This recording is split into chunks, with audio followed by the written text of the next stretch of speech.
Okay, this video is for to improve my English and my communication skills, and I want to know that how will I improve day by day. So I'm going to upload this video on this channel, and it is like my personal diary, and I will analyze that how will I improve day by day, and there is consistency or not in my effort.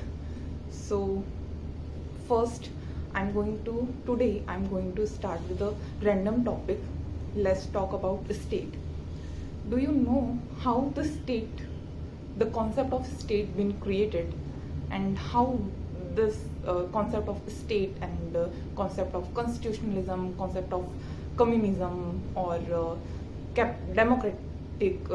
democracy have been benefited us as an individual who is bounded by the state or by a particular government. So let's talk about the primitive society.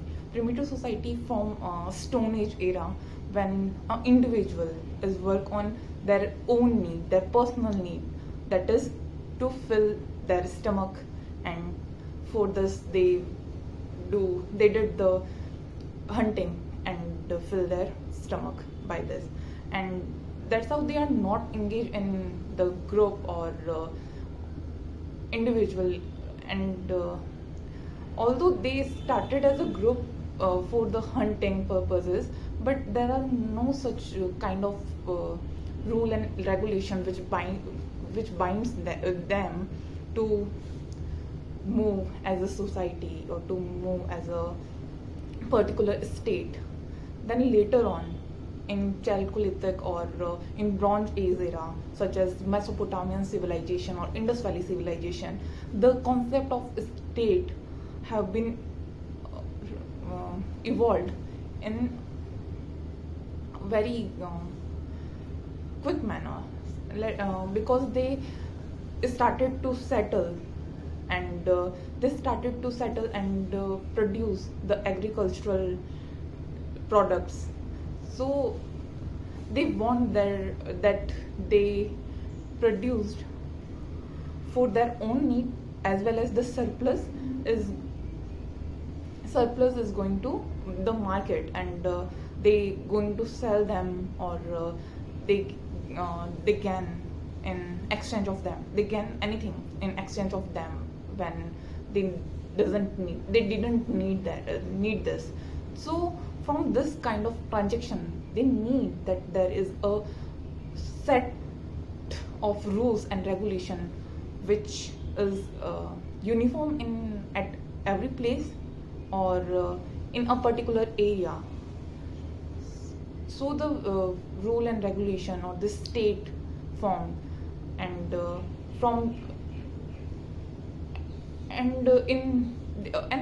they started to live in a ghettos, or in a small village, or a small settlement, in which they elected a particular leader, and who is going to tell them, or who is going to dictate the rule and regulation of that particular settlement. And that's how the rule and regulation, the concept of state, been advanced from the primitive society.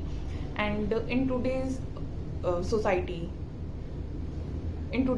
these are very we have evolved to that level, that there is a very complicated phenomenon, that there are very complicated phenomenon exist in our society. But I think that all these kind of sets, regulation, formation of state, the democratic principle, or the idea of fundamental rights, or right to property, or the liberalization, these all are to thrive a society. State and society thrive parallelly and thrive simultaneously, because if this society is going to evolve, then state is also evolving in such a manner that it benefited society, such as let's understand this phenomenon from an example such as right to property. Do you think that how this right to property came into the place in India from the Mauryan era to the Harshvardhan period? There is no concept of the individual property. Even in the Mughal period, there is no concept of the private property.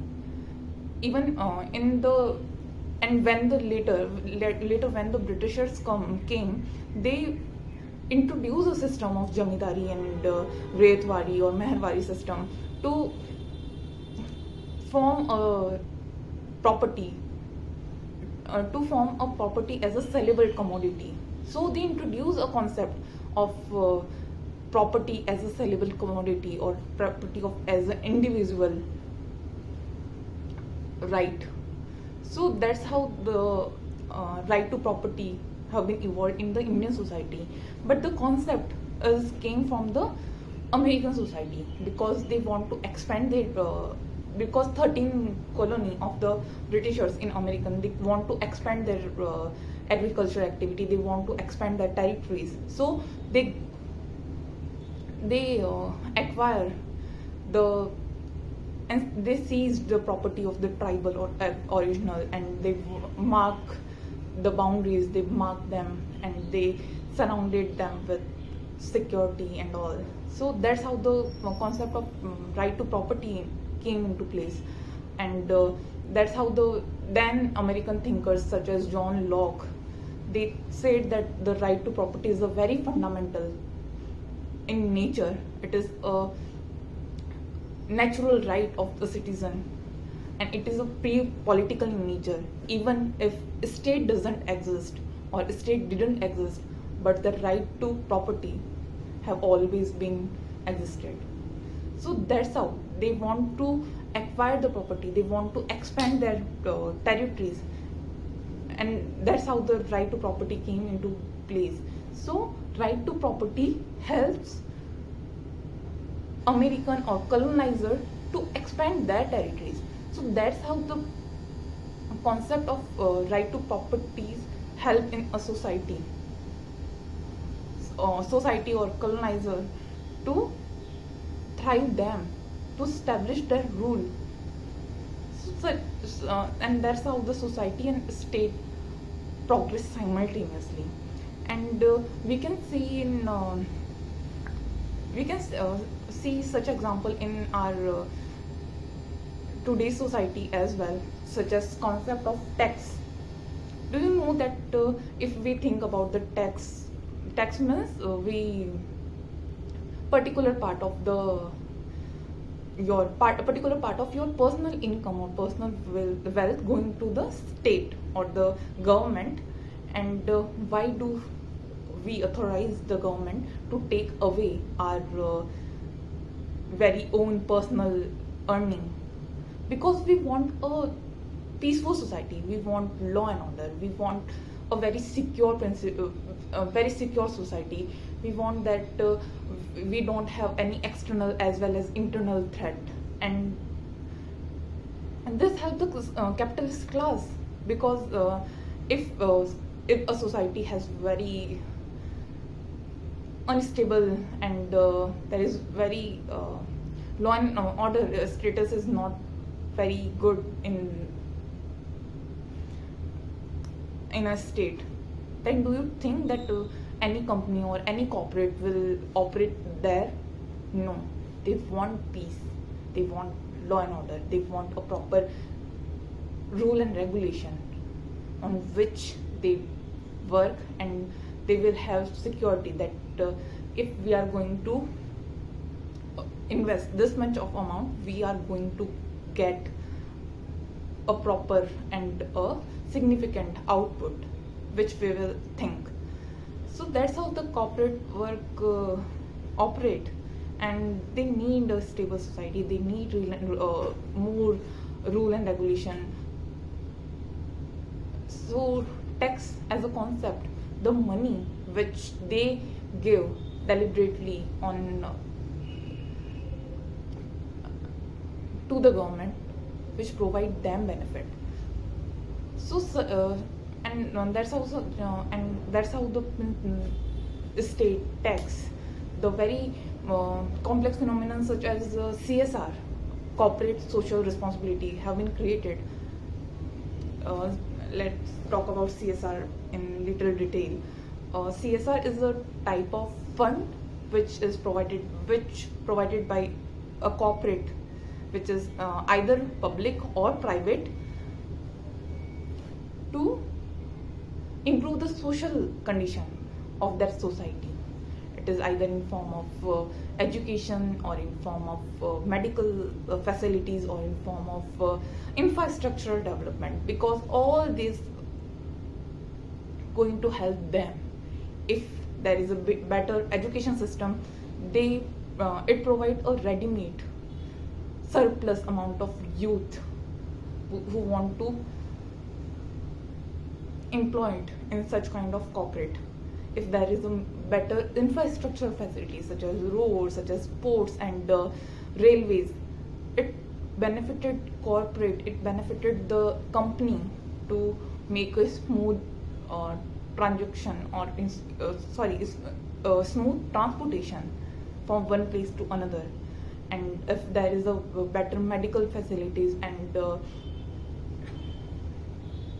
in terms of health and all, and the hygiene in the society, then people is going to consume more. So that's how I think these complicated process such as CSR, fundamental rights, constitution, even very basic principle of liberalism or equality, these all came to form a society, to form a state, to thrive a society, to evolve a society, to evolve a state. And I'm not saying that it is all in a negative sense. I'm not talking about in a negative sense. I'm talking it about changes which benefited both, and there is a symbiotic relationship between them, and we as an individual also benefited from that, because if we live in a society that our future is not certain, if I'm going out and somebody will kill me, then so that if there is no proper law and order, how will I know that how to survive, and if there is no concept, such concept, such constitution, such rule and regulation, then we are going back to the primitive society. We only think about ourselves, we only think about individual, and we are not going to evolve, or we are not going to make any progress. So I think we need this. So it is in positive note, we need this, but sometimes excessive form of governance, or excessive form of states, or various regulation is somewhat putting a pressure on us as an individual to thrive. So there is always a conflict between right of individual versus right of community. So it is always going to be there, but the need of R is, we need a positive ground, we need a neutral ground on which we had discussed such kind of topic freely, and debate, and we have power,